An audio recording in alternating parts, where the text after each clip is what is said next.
പശ്ചിമേഷ്യൻ സംഘർഷം അതിൽ താൽക്കാലികമായ ഒരു ആശ്വാസം സംഭവിച്ചിരിക്കുന്നു എന്നുള്ളതാണ് ഏറ്റവും പ്രധാനപ്പെട്ട വിവരം ഈ ഘട്ടത്തിൽ. ട്രംപിൻ്റെ യു ടേൺ ആണ് അതിലേറ്റവും പ്രാധാന്യമായി എടുത്തുകാട്ടേണ്ടത്. ഇന്ന് അവസാനിക്കാനിരുന്ന ഇറാനുമായുള്ള വെടിനിർത്തൽ കാലാവധി നീട്ടുന്നതായാണ് ട്രംപിൻ്റെ പ്രഖ്യാപനം. സമാധാന ചർച്ചകൾ അവസാനിക്കുന്നത് വരെ വെടിനിർത്തൽ തുടരുമെന്നാണ് ഇപ്പോൾ ട്രംപിൻ്റെ അറിയിപ്പ് വന്നിരിക്കുന്നത്. അതേസമയം അമേരിക്ക ഹോർമുസ് ഉപരോധം അവസാനിപ്പിക്കാതെ ചർച്ചയ്ക്ക് തയ്യാറല്ലെന്ന് ഇറാനും UN-ൽ വ്യക്തമാക്കിയ പശ്ചാത്തലം പ്രധാനമാണ്. എന്നാൽ US ഹോർമുസ് തുറന്നാൽ സമാധാന ചർച്ചകളിൽ നിന്ന് ഇറാൻ പിന്മാറുമെന്നാണ് ഇപ്പോൾ ട്രംപിൻ്റെ വാദം.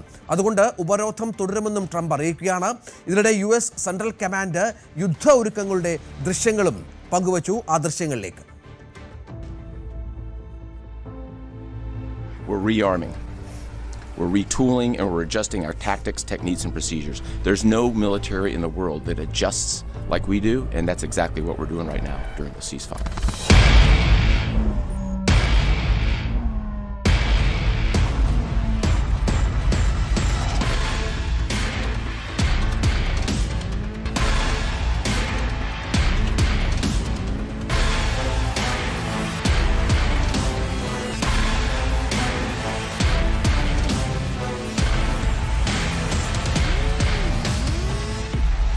അജയ് സുധാ ബിജു ഏറ്റവും പുതിയ വിവരങ്ങളുമായി ചേരും. അജയ്, ഇപ്പോൾ ഇന്നലെയോടുകൂടി വെടിനിർത്തൽ കാലാവധി അവസാനിക്കേണ്ടതായിരുന്നു. ഇന്നലെ ട്രംപിൻ്റെ പ്രഖ്യാപനം കൂടുതൽ ബോംബുകൾ വർഷിക്കുമെന്നായിരുന്നു. ഇപ്പോൾ പാകിസ്ഥാൻ്റെ ഇടപെടലുണ്ട് എന്നൊക്കെ പറഞ്ഞാണ് പിന്മാറുന്നത്. അതായത് ട്രംപിന് മറ്റു രക്ഷയൊന്നുമില്ലാത്ത പശ്ചാത്തലമുണ്ട്. ഇനിയൊരു ആക്രമണത്തിനുള്ള ആരോഗ്യം തൽക്കാലം അമേരിക്ക എന്ന രാഷ്ട്രത്തിനില്ല. കോടിക്കണക്കിന് $മില്യൺ നഷ്ടം ഇതിനകം സംഭവിച്ചു കഴിഞ്ഞു. അമേരിക്കയിൽ ഉയർന്ന വലിയ എതിർപ്പുകളുണ്ട്. അപ്പോൾ ആക്രമണം എന്നത് നീട്ടിവെക്കുക എന്നുള്ള തന്ത്രത്തിൻ്റെ ഭാഗമായി തന്നെ വേണം ഇപ്പോഴത്തെ ഈ പ്രഖ്യാപനത്തെ കരുതാൻ. രഞ്ജിത്ത്, ഈ ട്രംപ് പലതവണ ഇതിനു മുൻപേ തന്നെ യു ടേൺ എടുത്തിട്ടുണ്ട്. അതുകൊണ്ട് യു ടേൺ ട്രംപിനൊരു പുത്തരിയല്ല. ഇപ്പോൾ നിലവിൽ ട്രംപ് ചെയ്തിട്ടുള്ള ബുദ്ധിപരമായിട്ടുള്ള ഒരു നീക്കമെന്ന് പറയുന്നത് പലതവണ അദ്ദേഹം മുൻപ് ചെയ്തിട്ടുള്ള ഒരു അബദ്ധം തിരുത്തുക എന്നുള്ളത് തന്നെയായിരുന്നു. കാരണം മുൻപ് അദ്ദേഹം ഈ വെടിനിർത്തൽ സംബന്ധിച്ച് ഇറാന് ഒരു ഡേറ്റ് കൊടുത്തിരുന്നു. ഒരു ഫൈനൽ ഡേറ്റ് എല്ലാ തവണയും കൊടുക്കുന്ന ഒരു രീതി ട്രംപിനുണ്ടായിരുന്നു. ഇപ്പോൾ തന്നെ ഇറാനുമായി നിശ്ചയിച്ചിരുന്ന 2 ആഴ്ചത്തെ വെടിനിർത്തൽ പരിധിയാണ് US സമയം ഇന്ന് വൈകിട്ട് 5 മണിയോടെ അവസാനിക്കാനിരുന്നത്. അപ്പോഴാണ് ട്രംപ് ഇപ്പോൾ വീണ്ടും വെടിനിർത്തൽ അത് നീട്ടി നൽകിയിട്ടുള്ളത്. ഇത്തരത്തിൽ ഒരു അന്തിമ ഡേറ്റ് തീരുമാനിക്കാതെ ട്രംപ് നിലവിൽ തൻ്റെ ട്രൂ സോഷ്യൽ പോസ്റ്റിലൂടെ വ്യക്തമാക്കിയിട്ടുള്ളത് ഇറാനുമായി ഒരു സമാധാന കരാർ ഉണ്ടാകും വരെ, ഈ ചർച്ചകൾ പൂർത്തിയാകും വരെ വെടിനിർത്തൽ ഉണ്ടായിരിക്കും, വെടിനിർത്തൽ അത് ആക്റ്റീവായിരിക്കും എന്നതാണ് ട്രംപ് പുതിയ ട്രൂ സോഷ്യൽ പോസ്റ്റ് വഴി വ്യക്തമാക്കുന്ന ഒരു കാര്യം. മാത്രമല്ല, ട്രംപ് അദ്ദേഹം തൻ്റെ പോസ്റ്റിൽ സൂചിപ്പിക്കുന്നത് ഇറാനിലെ ഉന്നത നേതാക്കൾക്കിടയിൽ ചില അഭിപ്രായ ഭിന്നതകളുണ്ട്. അതുകൊണ്ട് ഇപ്പോൾ നിലവിൽ പാകിസ്ഥാൻ്റെ ഫീൽഡ് മാർഷലായിട്ടുള്ള അസീം മുനീറിൻ്റെയും അതുപോലെ തന്നെ പ്രധാനമന്ത്രിയായിട്ടുള്ള ഷഹബാസ് ഷെരീഫിൻ്റെയും നിർദ്ദേശം പാലിച്ചുകൊണ്ട് താൻ നിലവിൽ ഈ വെടിനിർത്തൽ കാലയളവ് അത് നീട്ടി നൽകുന്നു എന്നാണ് ട്രംപ് ഈ പോസ്റ്റിലൂടെ അവകാശപ്പെട്ടിരിക്കുന്നത്. ഇറാൻ ഈ അഭിപ്രായ ഭിന്നതകളെല്ലാം പരിഹരിച്ച് ഏകീകൃതമായിട്ടുള്ള ഒരു കരാർ US-ന് മുന്നിൽ അവതരിപ്പിക്കട്ടെ, അത് ഞങ്ങൾ പരിഗണിക്കും. അങ്ങനെ ചർച്ച പൂർത്തിയാകുന്നത് വരെ ഈ വെടിനിർത്തൽ അത് ഫലപ്രദമായി ഉണ്ടാകും എന്ന് ട്രംപ് പറയുന്നു. അത് മാത്രമല്ല, നിലവിൽ ഹോർമുസ് കടലിടുക്കിൽ പ്രഖ്യാപിച്ചിട്ടുള്ള ഉപരോധം തുടരുമെന്നും ട്രംപ് ഈ പോസ്റ്റിൽ വ്യക്തമാക്കുന്നുണ്ട്. അതുവരെ US സൈന്യം ഏതു തരത്തിലുള്ള ആക്രമണത്തെ നേരിടാൻ സജ്ജമായിരിക്കുമെന്നും ട്രംപ് ഈ പോസ്റ്റിലൂടെ കൂട്ടിച്ചേർക്കുന്ന ഒരു കാര്യമുണ്ട്. ഇതിനിടെയാണ് ഇതിന് ഇപ്പോൾ ഒരു മറുപടി എന്നോണമാണ് ഇറാൻ UN-ൽ ഒരു കാര്യം അറിയിച്ചിരിക്കുന്നത്. അതായത് ഹോർമുസ് കടലിടുക്ക് ഇറാൻ പൂർണ്ണമായി തുറക്കുന്നത്, അല്ലെങ്കിൽ ഈ ചർച്ചയ്ക്ക് ഇറാൻ തയ്യാറാവുക US ഈ ഹോർമുസിലുള്ള ഉപരോധം അവസാനിപ്പിക്കുമ്പോൾ മാത്രമേ. അത് നേരത്തെ തന്നെ ഇറാൻ പ്രഖ്യാപിച്ചിരുന്ന ഒരു കാര്യമായിരുന്നു. നേരത്തെ ഇറാന്റെ നേതാക്കൾ പറഞ്ഞിരുന്നത് ഹോർമുസിലെ ഉപരോധം പിൻവലിക്കാതെ യാതൊരു ചർച്ചയ്ക്കുമില്ല. പക്ഷേ ഇവിടുത്തെ ഒരു പ്രശ്നം അജയ്, ഒരു തരത്തിലുമുള്ള അമേരിക്കയുടെ ആവശ്യങ്ങളും ഇറാൻ അംഗീകരിച്ചിട്ടില്ല. അതായത് ചർച്ചയ്ക്ക് ഇറാൻ തുനിയണമെങ്കിൽ ഹോർമുസിലെ ഉപരോധം പിൻവലിക്കണമെന്ന് പറയുന്നു. അപ്പോൾ യാതൊരു കോംപ്രമൈസ് ടോക്കും നടക്കാതെ, അമേരിക്കയുടെ ആവശ്യങ്ങളൊന്നും അംഗീകരിക്കാതെ, ന്യൂക്ലിയർ സമ്പുഷ്ടീകരണം അടക്കമുള്ള കാര്യങ്ങളിൽ വ്യക്തത വരാതെ വെടിനിർത്തൽ കരാർ നീട്ടേണ്ടി വന്ന ഒരു ഗതികേടാണ് ഇപ്പോൾ ട്രംപിന് സംഭവിച്ചിരിക്കുന്നത്. തീർച്ചയായിട്ടും അമേരിക്കയുടെ ഒരു ആവശ്യങ്ങളും ഇറാൻ അംഗീകരിച്ചില്ല എന്ന് മാത്രമല്ല, നിലവിൽ അവർ ഇറാൻ ആവശ്യപ്പെടുന്നത് ഈ ഹോർമുസ് കടലിടുക്കിലുള്ള ഉപരോധം അമേരിക്ക അവസാനിപ്പിച്ചാൽ മാത്രമേ ഇറാൻ ചർച്ചയ്ക്ക് തയ്യാറാകൂ എന്നതാണ്. ഇപ്പോൾ ഇതിന് മറുപടി എന്നോണം ട്രംപിന്റെ മറ്റൊരു ട്രൂ സോഷ്യൽ പോസ്റ്റും ഇപ്പോൾ കുറച്ചു മുൻപേ വന്നിട്ടുണ്ട്. അതിൽ ട്രംപ് വ്യക്തമാക്കുന്ന കാര്യമെന്ന് പറയുന്നത് ഈ ഹോർമുസ് കടലിടുക്ക് തുറക്കുക എന്ന് പറയുന്നത് ഇറാന്റെ ആവശ്യമാണ്. എന്നാൽ മാത്രമേ അവർക്ക് പ്രതിദിനം $500 മില്യൺ കച്ചവടം ഹോർമുസ് കടലിടുക്ക് വഴി നടത്താൻ സാധിക്കുകയുള്ളൂ. എന്നാൽ അമേരിക്ക ഹോർമുസ് കടലിടുക്കിൽ ഇറാനിയൻ കപ്പലുകൾക്ക് മേൽ ഉപരോധം ഏർപ്പെടുത്തിയതിന് പിന്നാലെ അവർക്ക് വലിയ നഷ്ടം ഉണ്ടാകാൻ തുടങ്ങി. അപ്പോൾ ഈ നഷ്ടത്തിൽ നിന്ന് ഇറാന്റെ മുഖം രക്ഷിക്കാനാണ് ഇറാൻ ഹോർമുസ് കടലിടുക്ക് അടച്ചു എന്നൊരു അവകാശവാദം അവർ ഉന്നയിക്കുന്നത്. പക്ഷേ കുറച്ച് ദിവസങ്ങൾക്ക് മുൻപ് തന്നെ ചിലർ തന്റെ ശ്രദ്ധയിൽപ്പെടുത്തിയത് ഇറാൻ ഹോർമുസ് കടലിടുക്ക് പൂർണ്ണമായി തുറന്നു എന്നുള്ള വാർത്തയാണ്. പക്ഷേ US-ന് നിലവിൽ ഹോർമുസ് കടലിടുക്കിലെ ഉപരോധം അവസാനിപ്പിക്കാൻ നിർവാഹമില്ല എന്നാണ് ട്രംപ് ഈ പോസ്റ്റിൽ പറയുന്നത്. അതിന് അദ്ദേഹം ന്യായീകരണമായി പറയുന്ന ഒരു കാര്യമെന്ന് പറയുന്നത് US എപ്പോൾ ഹോർമുസ് കടലിടുക്കിലെ ഉപരോധം അവസാനിപ്പിക്കുന്നുവോ അപ്പോൾ ഇറാൻ തങ്ങൾ ഇപ്പോൾ US-ഉമായി നടത്തിക്കൊണ്ടിരിക്കുന്ന ഡീലിൽ നിന്ന് പിന്മാറും എന്നതാണ് ട്രംപ് അവകാശപ്പെടുന്ന ഒരു കാര്യം. അതുകൊണ്ടാണ് തങ്ങൾ ഹോർമുസ് കടലിടുക്കിലെ ഉപരോധം അവസാനിപ്പിക്കാത്തത്. ഇത്തരത്തിൽ തങ്ങൾ ഉപരോധം അവസാനിപ്പിച്ച് ഇറാൻ ഡീലിൽ നിന്ന് പിന്മാറിയാൽ അവരെ പിന്നീട് അനുനയിപ്പിക്കാൻ വേണ്ടി ഇറാനുള്ളിൽ തുടർച്ചയായ ബോംബ് വർഷം നടത്തേണ്ടിയും അതുപോലെ അവരുടെ നേതാക്കളെ വധിക്കേണ്ടതായിട്ടും വരും. ഇത്തരമൊരു അവസ്ഥയെ ഒഴിവാക്കാൻ വേണ്ടിയിട്ടാണ് US ഇത്തരമൊരു നീക്കം നടത്തുന്നത് എന്നതാണ് ട്രംപിന്റെ ഒരു ന്യായീകരണം എന്ന് പറയുന്നത്. ഇപ്പോൾ ഇറാന്റെ വിദേശകാര്യമന്ത്രിയായിട്ടുള്ള അബ്ബാസ് അറക്ചി ഇതിന് ട്രംപിന് കൃത്യമായിട്ടുള്ള ഒരു മറുപടി കൊടുക്കുന്നുണ്ട്. അബ്ബാസ് അറക്ചി പറയുന്നത് ഈ ഹോർമുസ് കടലിടുക്കിലെ US-ന്റെ ഉപരോധം അതൊരു ആക്ട് ഓഫ് വാർ ആണെന്നാണ് അബ്ബാസ് അറക്ചി വ്യക്തമാക്കുന്നത്. മാത്രമല്ല ഇത്തരത്തിലുള്ള ഭീഷണികൾക്കും വെല്ലുവിളികൾക്കും കൃത്യമായ മറുപടി നൽകാൻ ഇറാന് അറിയാം എന്നൊരു മുന്നറിയിപ്പ് കൂടി അബ്ബാസ് അറക്ചി നൽകുന്നുണ്ട്. അപ്പോൾ ഇത്തരത്തിൽ പരസ്പരമുള്ള വാഗ്വാദങ്ങൾ, വെല്ലുവിളികൾ എല്ലാം ഇപ്പോഴും ഉണ്ടാകുന്നുണ്ട്. ഇതിനിടയിൽ ഒരു ആശ്വാസം എന്ന് പറയുന്നത് ഈ വെടിനിർത്തൽ കാലയളവ് നീട്ടിയത് മാത്രമാണ്. പക്ഷേ ഇവിടെയാണ് ഒരു ആശ്വാസമുള്ളത്. പക്ഷേ എത്ര നാൾ ഉണ്ടാകുമുള്ളത് കാത്തിരുന്ന് കാണണം. ഇതിനിടയിൽ ട്രംപിന്റെ പ്രസ്താവനയായി അജയ് വന്നത് കൂടുതൽ സമയം നൽകാനാണ്, ഇറാന് കൂടുതൽ സമയം നൽകാനാണ് തന്റെ തീരുമാനം എന്നും മറ്റും ട്രംപ് ട്രൂ സോഷ്യൽ കുറിക്കുകയാണ്. നാവിക ഉപരോധം തുടരുമെന്ന് പറയുന്നു. പക്ഷേ ഒരു പ്രധാനപ്പെട്ട കാര്യം ട്രംപ് വ്യക്തമാക്കുന്നത് നാവിക ഉപരോധം തുടരാൻ നിർദ്ദേശിച്ചിട്ടുണ്ട്. ഒപ്പം ഇറാനിയൻ ആഭ്യന്തര പ്രശ്നങ്ങൾ ചർച്ചകൾ തകരാൻ കാരണം എന്നുള്ള ഒരു പ്രസ്താവന കൂടി ട്രംപിൻ്റെ ഭാഗത്തുണ്ടാകുന്നു. പാകിസ്ഥാൻ നേതാക്കളാണ് ചർച്ചകൾ നീട്ടാൻ ആവശ്യപ്പെട്ടത്. ഇറാൻ സർക്കാർ ഗുരുതരമായി ഭിന്നിച്ചിരിക്കുകയാണ്. വെടിനിർത്തൽ നീട്ടണമെന്ന് പാകിസ്ഥാൻ ഫീൽഡ് മാർഷൽ അസിം മുനീർ, പ്രധാനമന്ത്രി ഷഹബാസ് ഷെരീഫ് എന്നിവർ അഭ്യർത്ഥിച്ചു. അതിനാൽ ഇറാന്റെ നേതാക്കൾക്കും പ്രതിനിധികൾക്കും ഒരു ഏകീകൃത നിർദ്ദേശം മുന്നോട്ട് വെക്കാൻ കഴിയുന്നതുവരെ ആക്രമണം നിർത്തിവെക്കാൻ ഞങ്ങളോട് ആവശ്യപ്പെട്ടിരിക്കുന്നു എന്നാണ് പറയുന്നത്. അതായത് ഇറാനിലെ ആഭ്യന്തര സംഘർഷങ്ങൾ വളരെ പ്രധാനപ്പെട്ട ഒരു പ്രശ്നമായി ട്രംപ് കാണുന്നുണ്ട്. ഒപ്പം അത്തരത്തിലുള്ള ചില വ്യാഖ്യാനങ്ങളൊക്കെ വന്നിട്ടുണ്ട്. കാരണം ഇറാനിൽ വലിയ ആഭ്യന്തര പ്രശ്നങ്ങളുണ്ട് എന്നുള്ളതും ഇറാനുമായി ബന്ധപ്പെട്ട് നേതാക്കൾ തമ്മിൽ ഭിന്നതയുണ്ട് എന്നുള്ള വിവരങ്ങളൊക്കെ പുറത്തു വരുന്നുണ്ട്. ഹോർമുസ് തുറന്നതുമായി ബന്ധപ്പെട്ട് നേരത്തെ ഇത്തരം ഭിന്നതകൾ ഉണ്ടായിരുന്ന പശ്ചാത്തലമുണ്ടായിരുന്നു. ആ ഭിന്നത ഉണ്ടാകുന്നത് ഹോർമുസ് തുറന്നതുമായി പ്രഖ്യാപിക്കുന്ന അബ്ബാസ് അറക്ചിയാണ്. പക്ഷേ അതിനെതിരെ അവിടുത്തെ മാധ്യമങ്ങളും മുതിർന്ന നേതാക്കളുമൊക്കെ വലിയ തോതിലുള്ള അഭിപ്രായ വ്യത്യാസം പങ്കുവച്ചിരുന്നു. ശത്രുരാജ്യത്തിന് കീഴടങ്ങിയാണ് എന്നുള്ള തരത്തിലാണ് അന്ന് നിരീക്ഷണങ്ങൾ വന്നിരുന്നത്. മൊസ്തബയുടെ പിടി അയയുന്നു. നമുക്കറിയാം മൊസ്തബ ഖമനേയി അവരുടെ പുതിയ പരമോന്നത നേതാവിൻ്റെ ആരോഗ്യസ്ഥിതി വളരെ പ്രയാസകരമായ രീതിയിലാണ്. റഷ്യയിൽ ചികിത്സയിലാണ് എന്നുള്ള വിവരങ്ങളൊക്കെ പുറത്തു വരുന്നുണ്ട്. മൊസ്തബയ്ക്ക് ഇപ്പോൾ ഈ ഇറാൻ്റെ ഭരണ നേതൃത്വത്തിൽ ഉറച്ച തോതിലുള്ള പിടിയില്ല എന്നുള്ള വിവരങ്ങൾ കൂടി പുറത്തു വരുമ്പോൾ ഉറച്ച നേതൃത്വമില്ലാത്തത് ഇറാന് പല കാര്യങ്ങളിലും വിനയാകുന്നു. അതാണ് ട്രംപിൻ്റെ പ്രസ്താവനയിലൂടെ വ്യക്തമാകുന്നത് എന്ന് വേണം മനസ്സിലാക്കാൻ. അജയ്, അതൊരു പ്രധാന പ്രശ്നമാണല്ലോ. യുദ്ധമുനമ്പിൽ നിൽക്കുമ്പോഴും കൃത്യമായ നേതൃത്വമില്ലാത്ത ഒരു രാജ്യമായി ഇറാൻ മാറുകയാണോ?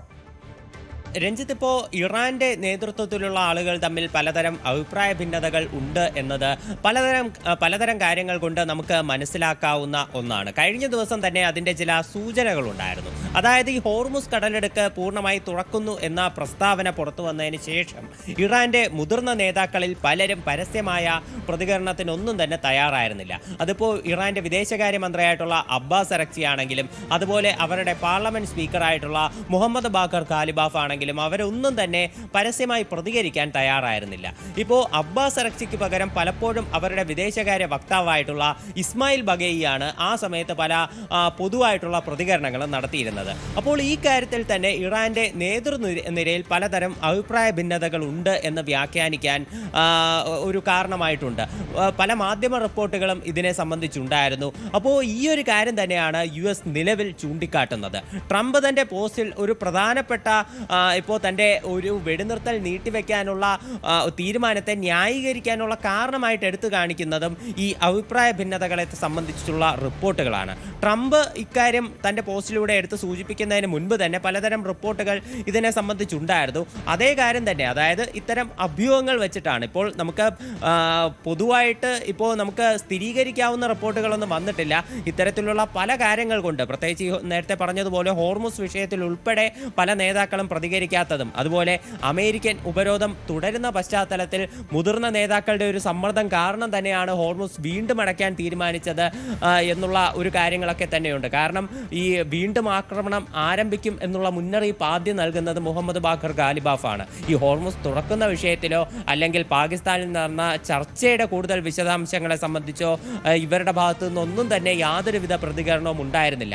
ഇസ്മായിൽ ബഗേയിയാണ് ആ സമയത്തൊക്കെ പ്രതികരിച്ചത്. പിന്നീട് ഈ ആക്രമണങ്ങൾ പുനരാരംഭിക്കുന്ന സമയത്ത് മാത്രം ഇത്തരമൊരു പ്രതികരണം നടത്തിയത് അത് ഈ നേതൃനിരയിലെ അസ്വാരസ്യങ്ങളാണ് എന്നുള്ള ഒരു വിലയിരുത്തലാണ് പരക്കെയുള്ളത്. അപ്പോൾ ഈ ഒരു റിപ്പോർട്ട് പലതരം ഇത്തരം അഭ്യൂഹങ്ങൾ, മാധ്യമ റിപ്പോർട്ടുകളിലൂടെ വന്ന കാര്യങ്ങൾ, ഇത് ട്രംപ് തൻ്റെ പോസ്റ്റിലെടുത്ത് ഉപയോഗിച്ചതിന് ശേഷം അവരുടെ നേതൃനിരയിൽ ഒരു സമവായം ഉണ്ടാകട്ടെ, അതിനുശേഷം ഏകീകൃതമായിട്ടുള്ള ഒരു തീരുമാനം, ഒരു ഡീലിനുള്ള പ്രപ്പോസൽ അമേരിക്കയ്ക്ക് മുന്നിൽ സമർപ്പിക്കട്ടെ, അതിനുശേഷം തങ്ങൾ തീരുമാനമെടുക്കാം എന്നതാണ് അമേരിക്കയുടെ നിലവിലെ നിലപാട്. പക്ഷേ ഇതിലെ ഒരു പ്രശ്നമെന്ന് പറയുന്നത് ഇതിന് കൃത്യമായിട്ടുള്ള ഒരു കാലയളവ് നിശ്ചയിച്ചിട്ടില്ല. ഈ കാലയളവ് നിശ്ചയിക്കാത്തതിനാൽ തന്നെ ഇറാൻ ഒരു തീരുമാനം അറിയിക്കാത്തിടത്തോളം കാലം അമേരിക്കയ്ക്ക് കാത്തിരിക്കേണ്ടി വരും എന്നത് പ്രധാനപ്പെട്ട വസ്തുതയാണ്. അമേരിക്കയുമായി ബന്ധപ്പെട്ട ഈ ട്രംപ് ഇത്തരം കാര്യങ്ങൾ പറയുന്നുണ്ട് എങ്കിൽ പോലും എത്ര നാൾ ഈ വെടിനിർത്തൽ ഉണ്ടാകുമെന്ന കാര്യത്തിൽ ട്രംപിനും വ്യക്തതയില്ല, ഇറാനുമായി ബന്ധപ്പെട്ട ഉറപ്പും കിട്ടിയിട്ടില്ല. അപ്പോൾ അനിശ്ചിതകാലത്തേക്ക് ഒരു പക്ഷേ ഈ വെടിനിർത്തൽ നീണ്ടേക്കാം. പക്ഷേ ഹോർമുസിലെ ഉപരോധം അമേരിക്ക മുന്നോട്ട് കൊണ്ടുപോകുന്നത് ചൈന അടക്കമുള്ള ലോകരാജ്യങ്ങൾക്ക് വലിയ പ്രശ്നമുണ്ടാക്കിയിട്ടുണ്ടെന്ന കാര്യത്തിൽ സംശയമില്ല. സ്വാഭാവികമായും അത്തരം ഇടപെടൽ കൂടി പ്രതീക്ഷിക്കണം. മറ്റൊരു പ്രധാനപ്പെട്ട വാർത്ത കഴിഞ്ഞ ദിവസം പുറത്തു വന്നത്, ഇറാൻ്റെ ഒരു കപ്പൽ അമേരിക്ക പിടിച്ചെടുത്തിരുന്നു. അത് വെടിവെക്കുകയും അതിന് പരിക്കേൽക്കുകയും, കപ്പലിന് ട്രംപിൻ്റെ പ്രഖ്യാപനം ഞങ്ങൾ കപ്പലിൻ്റെ ക്യാബിൻ തുളച്ചു എന്നൊക്കെയായിരുന്നു. അത്തരത്തിൽ ഒരു കപ്പൽ പിടിച്ചെടുത്ത പശ്ചാത്തലമുണ്ടായിരുന്നു. ഇതുമായി ബന്ധപ്പെട്ടൊരു പുതിയ വിവരം പുറത്തു വരുന്നത്, ഈ കപ്പലുമായി ബന്ധപ്പെട്ട് ചില ദുരൂഹതകളുണ്ട്. MV ടൗസ്ക എന്ന് പറയുന്നത് വെറും ഒരു ചരക്ക് കപ്പൽ മാത്രമല്ല, മിസൈൽ നിർമ്മാണത്തിനാവശ്യമായ സാമഗ്രികൾ ചൈന ഇറാന് നൽകുന്നുണ്ട്. ആ സാമഗ്രികളുമായി പശ്ചിമേഷ്യയിലേക്ക് വന്ന കപ്പലാണ് എന്നാണ് ഇപ്പോൾ പറയുന്ന പ്രധാനപ്പെട്ട ഒന്ന്. ചൈനയുടെ പങ്ക് ഇതോടുകൂടി ഈ യുദ്ധവുമായി ബന്ധപ്പെട്ട ചർച്ചയാവുകയാണ്. പലപ്പോഴും ഒരു മധ്യസ്ഥൻ്റെ റോള് ചൈന വഹിക്കുന്നുണ്ട് എങ്കിൽ പോലും ഇത്തരത്തിൽ ചില നീക്കങ്ങൾ ചൈനയുടെ ഭാഗത്തുണ്ടാകുന്നുണ്ട്.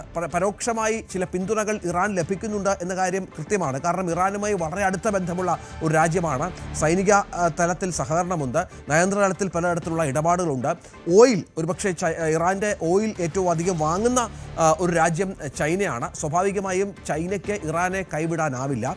അപ്പോൾ ചൈനീസ് നിർമ്മിത മിസൈലുകളുടെ ഉപയോഗം ഇറാൻ നടത്തുന്നുണ്ട് എന്നും ഗൾഫ് രാജ്യങ്ങളിലടക്കം വീണ ഇറാൻ്റെ മിസൈലുകളിൽ ചൈനയുടെ മുദ്രയുണ്ട് എന്നുമൊക്കെയുള്ള ആക്ഷേപങ്ങൾ ഉയർന്നിരുന്നു. ഇതുമായി ബന്ധപ്പെട്ട് ഇപ്പോൾ അമേരിക്കയുടെ റിപ്പബ്ലിക്കൻ നേതാവ് നിക്കി ഹേലി എക്സിലൂടെ നടത്തിയ വെളിപ്പെടുത്തലിൽ ഒരു നയതന്ത്ര ബോംബായിരുന്നു ഇത്, ചൈന ഇറാനെ പിന്തുണയ്ക്കുന്നു, ഇത് അവഗണിക്കാൻ കഴിയാത്ത യാഥാർത്ഥ്യമാണ് എന്നൊക്കെ വ്യക്തമാക്കുകയാണ്. ഇതിപ്പോൾ നേരത്തെ നമ്മൾ ഇത്തരം MV ടൗസ്കയുമായി ബന്ധപ്പെട്ടാണ്, ഇത് വെറും ചരക്ക് വാഹനമല്ല, മറിച്ച് ലോക സമാധാനം തന്നെ മാറ്റിമറിക്കാൻ പോകുന്ന ഒരു വലിയ നിഗൂഢതയുടെ തെളിവാണ് എന്നാണ് US റിപ്പബ്ലിക്കൻ നേതാവിൻ്റെ ആരോപണം. പക്ഷേ ഔദ്യോഗികമായി അമേരിക്ക ഇതുമായി ബന്ധപ്പെട്ട് പ്രതികരിച്ചിട്ടില്ല എങ്കിൽ പോലും ഇറാൻ ചൈന ബന്ധത്തിന് കൂടുതൽ തെളിവുകൾ പുറത്തു വരുന്നു എന്നുള്ളതാണ് ഏറ്റവും പ്രധാനപ്പെട്ട കാര്യം. ഇതിപ്പോൾ ഔദ്യോഗികമായി പ്രതികരിച്ചിട്ടില്ല ആരും അജയ്. പക്ഷേ അപ്പോഴും നേരത്തെ ഉണ്ടായ ചില ആക്ഷേപങ്ങൾ, ദുരൂഹതകൾ ചൈന പരസ്യമായി സമ്മതിച്ചിട്ടില്ല എങ്കിൽ പോലും കുറച്ചുകൂടി ഇത്തരം കാര്യങ്ങൾക്ക് തെളിവുകൾ അമേരിക്ക കിട്ടുന്നു എന്ന് വേണമെങ്കിൽ കരുതാം. രഞ്ജിത്ത്, ഇപ്പോൾ ഈ MV ടൗസ്ക എന്ന് പറയുന്ന ഇറാന്റെ 900 അടി നീളമുള്ള ഈ ചരക്ക് കപ്പൽ ഇപ്പോഴും ഒരു ദുരൂഹതയായി തുടരുകയാണ്. നമ്മൾ കഴിഞ്ഞ ദിവസം തന്നെ ഇതിന്റെ മറ്റു കാര്യങ്ങൾ വ്യക്തമാക്കിയിരുന്നു. കാരണം ഈ ചരക്ക് കപ്പൽ എവിടേക്ക് പോവുകയായിരുന്നു, എന്തൊക്കെ സാധനങ്ങളാണ് ഇതിനകത്തുള്ളത്, ഈ ക്യാബിനകത്ത് നിന്ന് മറ്റ് ഉദ്യോഗസ്ഥരെയോ അല്ലെങ്കിൽ ആരെങ്കിലും കസ്റ്റഡിയിൽ എടുത്തിട്ടുണ്ടോ, ഇത്തരം കാര്യങ്ങളൊന്നും തന്നെ അമേരിക്ക വ്യക്തമാക്കിയിരുന്നില്ല. ഇറാനും തങ്ങളുടെ ഭാഗത്ത് നിന്ന് കൃത്യമായിട്ടുള്ള പ്രതികരണം ഈ MV ടൗസ്കയെ പറ്റി നടത്തിയിരുന്നില്ല. അപ്പോൾ മൊത്തത്തിൽ ഒരു പുകമറ ഈ കപ്പലിനെ സംബന്ധിച്ചുണ്ട്. ഇപ്പോൾ ഈ കപ്പൽ എവിടെയാണ്, അതിന് എന്ത് സംബന്ധിച്ചു എന്ന് പോലും കൃത്യമായിട്ടുള്ള റിപ്പോർട്ടുകൾ പുറത്തു വന്നിട്ടില്ല. അപ്പോൾ അതുകൊണ്ട് തന്നെയാണ് ഇത്തരം ചില സിദ്ധാന്തങ്ങൾ, തിയറികൾ സാമൂഹ്യ മാധ്യമങ്ങൾ വഴി പ്രചരിക്കുന്നത്. അപ്പോൾ റിപ്പബ്ലിക്കൻ പാർട്ടിയുടെ ഒരു പ്രധാനപ്പെട്ട നേതാവായിട്ടുള്ള നിക്കി ഹേലിയാണ് ഇപ്പോൾ ഈ ചൈനീസ് വാദം എടുത്ത് ഉന്നയിച്ചിരിക്കുന്നത്.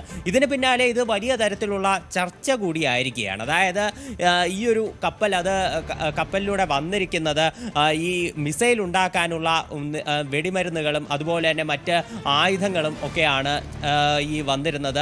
ഇതിലൂടെ ചൈന ഇറാനെ പരോക്ഷമായി പിന്തുണയ്ക്കുകയാണ്.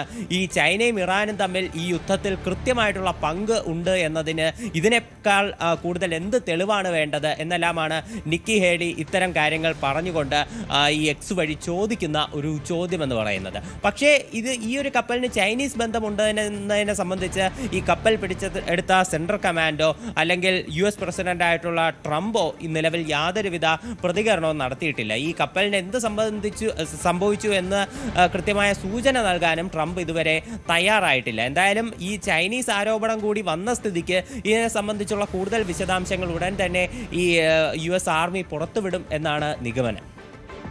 ശരി, ഇപ്പോൾ ഏറ്റവും പ്രധാനപ്പെട്ട മറ്റൊരു വിവരം പുറത്തു വരുന്നത് ഈ ഹോർമുസ് കടലിടുക്കിലെ പ്രശ്നത്തിൽ ചൈനീസ് പ്രസിഡന്റ് ഷീ ജിൻപിങ് നേരിട്ട് ഇടപെടുന്നു എന്നുള്ള ഒരു വിവരം കൂടി പുറത്തു വരുന്നുണ്ട്. കാരണം ഇതൊരു അന്താരാഷ്ട്ര ജലപാതയാണ് ഈ കടലിടുക്ക് എന്നുള്ളത് അദ്ദേഹം വ്യക്തമാക്കുന്നു. ഇറാനോ അമേരിക്കയ്ക്കോ മാത്രം ഈ തരത്തിൽ നിയന്ത്രിക്കാവുന്ന ഒന്നായി ഇതിനെ കാണരുത് എന്നാണ് ഇപ്പോൾ ഷീ ജിൻപിങ് വരുന്നത്. ഞാൻ നേരത്തെ പറഞ്ഞ പോലെ ഇത്തരം ഇടപെടലുകൾ ഇനി ലോകരാജ്യങ്ങളുടെ ഭാഗത്തുനിന്നുണ്ടാകും, വെടിനിർത്തൽ കരാർ തുടർന്നാൽ പോലും എന്നുള്ളതാണ് ഏറ്റവും പ്രധാനപ്പെട്ട കാര്യം.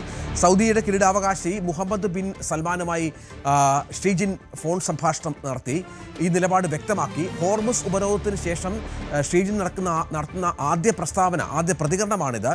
നമുക്കറിയാം, ഏറ്റവും കൂടുതൽ പ്രതിസന്ധി നേരിടുന്ന ഹോർമുസ് ഉപരോധം കാരണം ഏറ്റവും കൂടുതൽ പ്രതിസന്ധി നേരിടുന്ന രാജ്യങ്ങളിൽ ഒന്നാണ് ചൈന എന്ന കാര്യത്തിൽ തർക്കമില്ല. കാരണം വലിയ തോതിൽ ചൈനയുടെ ഓയിൽ ഉപയോഗത്തിൻ്റെ വലിയ തോതിലുള്ള എണ്ണ എത്തുന്ന ഒരു പ്രദേശം കൂടിയാണ് ഹോർമുസിലൂടെയാണ് വരുന്നത്. പക്ഷേ അതാണ് ആഗോള താല്പര്യങ്ങൾക്ക് ഹോർമുസ് കടലിടുക്ക് തുറന്നിടേണ്ടത് അത്യാവശ്യമാണെന്ന് ഷീ ജിൻപിങ് പറയുന്നത്. ഉപരോധത്തിൻ്റെ കാര്യത്തിൽ ഇറാനെയോ അമേരിക്കയോ നേരിട്ട് കുറ്റപ്പെടുത്താതെ ചർച്ചകളിലൂടെ ഈ പ്രശ്നത്തിന് പരിഹാരം കാണണം എന്ന ആവശ്യം ഷീ ജിൻപിങ്ങിൻ്റെ ഭാഗത്തുനിന്ന് ഉണ്ടാകുന്നു. നേരത്തെ പറഞ്ഞതുപോലെ ഇറാനിൽ നിന്ന് ഏറ്റവും അധികം എണ്ണ ഇറക്കുമതി ചെയ്യുന്ന രാജ്യത്തിൻ്റെ പ്രതിസന്ധി കൂടിയാണ് ഈ ഷീ ജിൻപിങ്ങിൻ്റെ വാക്കുകളിൽ നിന്ന് വ്യക്തമാകുന്നത്. മറ്റൊരു വാർത്ത പുറത്തു വരുന്നത് ഹോർമുസിലെ ഉപരോധം അത് ഗൾഫ് രാജ്യങ്ങളെയും വലിയ തോതിൽ ആശങ്കപ്പെടുത്തിയിട്ടുണ്ട്. ഹോർമുസിന് പകരം വഴികൾ കണ്ടെത്താനുള്ള നീക്കങ്ങൾ ഗൾഫ് രാജ്യങ്ങളുടെ ഭാഗത്തുനിന്ന് ഉണ്ടാകുന്നു. ഒരു പ്ലാൻ ബി ആണ് ഇതുമായി ബന്ധപ്പെട്ട് അവർ ഒരുക്കാൻ ഉദ്ദേശിക്കുന്നത്. ഈ സുരക്ഷാ ഭീഷണിയും ഗതാഗത തടസ്സങ്ങളും മറ്റും കണക്കിലെടുത്ത് പൈപ്പ് ലൈനുകളിലൂടെയും പുതിയ കരമാർഗങ്ങളിലൂടെയും വഴി എണ്ണ അതാത് രാജ്യങ്ങൾക്ക് എത്തിക്കാനുള്ള നീക്കമാണ് ഇപ്പോൾ UAEയും സൗദിയും ഉൾപ്പെടെയുള്ള രാജ്യങ്ങൾ ലക്ഷ്യമിടുന്നത്. ആഗോള എണ്ണ വിപണിയെയും ഗൾഫ് രാജ്യങ്ങളുടെ സമ്പദ് വ്യവസ്ഥയും ഒക്കെ ഹോർമുസ് ഉപരോധം ബാധിക്കുന്ന പശ്ചാത്തലത്തിൽ കൂടിയാണ് ഇതിനുള്ള ബദൽ സംവിധാനങ്ങൾ ഗൾഫ് രാജ്യങ്ങൾ ആലോചിക്കുന്നത്. ഉദാഹരണമായി ഇപ്പോൾ ഇറാഖ് സിറിയ അതിർത്തി തുറന്നുകൊടുത്തു. ഇറാഖും സിറിയയും തമ്മിലുള്ള പ്രധാന അതിർത്തി കവാടമായ റാബിയ വീണ്ടും തുറന്ന് വലിയ മാറ്റങ്ങൾക്ക് വഴിവെക്കും എന്നാണ് മനസ്സിലാക്കേണ്ടത്. സിറിയ യുദ്ധത്തെ തുടർന്നാണ് ഈ പാത അടച്ചത്. ഇപ്പോൾ എണ്ണക്കടത്തിന് സുരക്ഷിതമായ ഒരു കരമാർഗമായി ഈ റാബിയ മേഖല ഇപ്പോൾ വികസിപ്പിക്കുന്നു എന്നുള്ള വിവരങ്ങൾ കൂടി പുറത്തു വരുന്നുണ്ട്. മറ്റു ചില പൈപ്പ് ലൈൻ പദ്ധതികൾ കൂടി ഇതുമായി ബന്ധപ്പെട്ട് സൗദി അറേബ്യ പേർഷ്യൻ ഗൾഫിന് സമീപമുള്ള എണ്ണപ്പാടങ്ങളിൽ നിന്ന് ചെങ്കടലിലേക്കുള്ള യാംബു തുറമുഖത്തോടെ നീളുന്ന ഒരു 1200 കിലോമീറ്റർ ദൈർഘ്യമുള്ള ഒരു ഈസ്റ്റ് വെസ്റ്റ് പൈപ്പ് ലൈൻ അബുദാബിയിലെ ഹബ്ഷാൻ എണ്ണപ്പാടത്തെ ഒമാൻ ഉൾക്കടലിലെ ഫുജൈറ തുറമുഖവുമായി ബന്ധപ്പെടുത്തുന്ന ACDOP പൈപ്പ് ലൈൻ എന്നിങ്ങനെ നിരവധി പൈപ്പ് ലൈനുകൾ കൂടി നിർമ്മിച്ചുകൊണ്ട് ഇത്തരത്തിലുള്ള എണ്ണയുടെ നീക്കത്തിനുള്ള സുഗമമായ മാർഗങ്ങൾ തേടുകയാണ് ഗൾഫ് രാജ്യങ്ങൾ. കാരണം പുതിയ ലോകക്രമത്തിൽ സാഹചര്യത്തിൽ ഇത്തരം ബദൽ മാർഗങ്ങൾ വേണം. അതിൻ്റെ ഏറ്റവും വലിയ ഉപഭോക്താവ് അല്ലെങ്കിൽ ആവശ്യമുള്ളത് ഗൾഫ് രാജ്യങ്ങൾക്കാണ് എന്നുള്ളതാണ് ഏറ്റവും പ്രധാനം. റഷ്യ ക്ഷമിക്കണം അമേരിക്ക ഇറാൻ സംഘർഷം ഇങ്ങനെ തുടരുന്നതിനിടയിൽ റഷ്യ യുക്രൈൻ യുദ്ധം 5ാം വർഷത്തിലേക്ക് കടക്കുന്നു എന്ന വിവരങ്ങൾ കൂടി പുറത്തു വരികയാണ്. നമുക്കറിയാം വളരെ പെട്ടെന്ന് 3-4 മാസങ്ങൾ കൊണ്ട് യുക്രൈനെ അവസാനിപ്പിക്കും, അവിടുത്തെ ഭരണകൂടത്തെ അട്ടിമറിക്കും എന്നായിരുന്നു വ്ളാഡിമിർ പുടിൻ്റെ വെല്ലുവിളി. പക്ഷേ ഇപ്പോൾ ഈ 5ാം വർഷം കടക്കുമ്പോഴും വലിയ തോതിലുള്ള ആക്രമണങ്ങൾ, പ്രതിരോധം നേരിടുകയാണ് റഷ്യ യുക്രൈൻ്റെ ഭാഗത്തു നിന്ന് എന്നുള്ളതാണ്. 2022 ഫെബ്രുവരി 24 റഷ്യ യുക്രൈനെതിരെ പ്രത്യേക സൈനിക നടപടി പ്രഖ്യാപിക്കുന്നത്. കീവ് ഉടൻ വീഴുമെന്നും പുടിൻ വിചാരിച്ചതുപോലെ ഒരു ഭരണമാറ്റം സാധ്യമാകുമെന്നുമൊക്കെയാണ് ലോകം കരുതിയിരുന്നത്. എന്നാൽ ഈ 5ാം വർഷത്തിലേക്ക് കടക്കുമ്പോൾ ഇതുമായി ബന്ധപ്പെട്ട് റഷ്യയുടെ കണക്കുകൂട്ടലൊക്കെ തെറ്റിയിരിക്കുകയാണ്. റഷ്യയ്ക്ക് ദിവസം 8,000 കോടി രൂപയാണ് ഈ യുദ്ധവുമായി ബന്ധപ്പെട്ട് ചിലവ് വരുന്നത് എന്നാണ് കണക്കുകൾ പുറത്തു വരുന്നത്. അപ്പോൾ ഈ 5 വർഷം കൊണ്ട് എത്ര കോടി രൂപ റഷ്യയ്ക്ക് ചിലവായി എന്നുള്ളത് ഒന്ന് കണക്ക് കൂട്ടി നോക്കണം. 5 ലക്ഷത്തിലധികം റഷ്യൻ സൈനികർ കൊല്ലപ്പെട്ടു എന്നുള്ള കണക്ക് അതീവ ഗൗരവതരമായി കാണേണ്ടതാണ്. മറ്റൊന്ന്, സാമ്പത്തിക ഉപരോധങ്ങൾ അന്താരാഷ്ട്ര തലത്തിൽ ഇതുമായി ബന്ധപ്പെട്ട് റഷ്യയ്ക്ക് ഏർപ്പെടുത്തിയിരുന്നു. അത് റഷ്യയെ വലിയ തോതിൽ ബാധിക്കുന്ന പശ്ചാത്തലമുണ്ടായി. സൈനിക ഉപകരണങ്ങളുടെ വലിയൊരു ശേഖരം നശിപ്പിക്കപ്പെട്ടു. അതായത് 11,884-ലധികം ടാങ്കറുകൾ, അതിനൊക്കെ എത്ര കോടി രൂപ വില വരും എന്ന് നമ്മൾ ആലോചിക്കണം. 435 വിമാനങ്ങൾ തകർന്നു വീഴുന്നു, കപ്പലുകൾ, ബോട്ടുകൾ ഒക്കെ നശിക്കുന്നു. പലപ്പോഴും യുദ്ധതന്ത്രങ്ങൾ പിഴയ്ക്കുന്ന പശ്ചാത്തലമുണ്ടാകുന്നു. റഷ്യൻ ടാങ്കറുകൾ വലിയ തോതിൽ നഷ്ടപ്പെടുന്നുണ്ട്. റഷ്യയുടെ ഭൗതിക സാഹചര്യങ്ങൾ, റോഡടക്കമുള്ള സംവിധാനങ്ങൾ ആക്രമിക്കാൻ യുക്രൈൻ തയ്യാറാവുകയും ഇത് വലിയ തോതിൽ റഷ്യയ്ക്ക് നാശനഷ്ടം സംഭവിക്കുകയും ചെയ്യുന്നു. അതായത് റഷ്യൻ സൈന്യത്തിൻ്റെ പല വിധത്തിലുള്ള യുദ്ധോപകരണങ്ങൾ നശിക്കുന്നു. റഷ്യയുടെ വലിയ സാമ്പത്തിക മേഖല തകർന്ന സാഹചര്യമുണ്ടായിരുന്നു. റഷ്യയുടെ വ്യോമഗതാഗതം പൂർണ്ണമായും താറുമാറാകുന്നു. അങ്ങനെ വലിയ പ്രതീക്ഷയോടെ റഷ്യ ആരംഭിച്ച ഒരു യുദ്ധത്തിൽ ട്രംപിനെ പോലെ തന്നെ കുടുങ്ങിക്കിടക്കുന്ന ഒരു നേതാവായി ഇപ്പോൾ വ്ളാഡിമിർ പുടിൻ മാറുന്ന പശ്ചാത്തലത്തെ ഏറെ ഗൗരവത്തോടെയാണ് ലോകം നോക്കിക്കാണുന്നത്. അതായത് ഏകദേശം $340 ബില്യൺ, 28 ലക്ഷം കോടി രൂപ മരവിപ്പിക്കപ്പെട്ടിരിക്കുകയാണ് റഷ്യയുടേത് യുദ്ധത്തിൻ്റെ സ്ഥിതിയെ തുടർന്ന്. റഷ്യയുടെ സാമ്പത്തിക സ്ഥിതിയിൽ വലിയ ഇടിവുണ്ടാകുന്ന സാഹചര്യം ഉണ്ടാകുന്നു. GDP കുറയുന്നു. അങ്ങനെ പണപ്പെരുപ്പം വർദ്ധിക്കുന്നു. അങ്ങനെ ആകപ്പാടെ ഈ യുദ്ധവുമായി ബന്ധപ്പെട്ട് ഏറ്റവും കൂടുതൽ കെടുതി അനുഭവിക്കുന്ന ഒരു രാജ്യമായി റഷ്യ മാറുകയാണ്.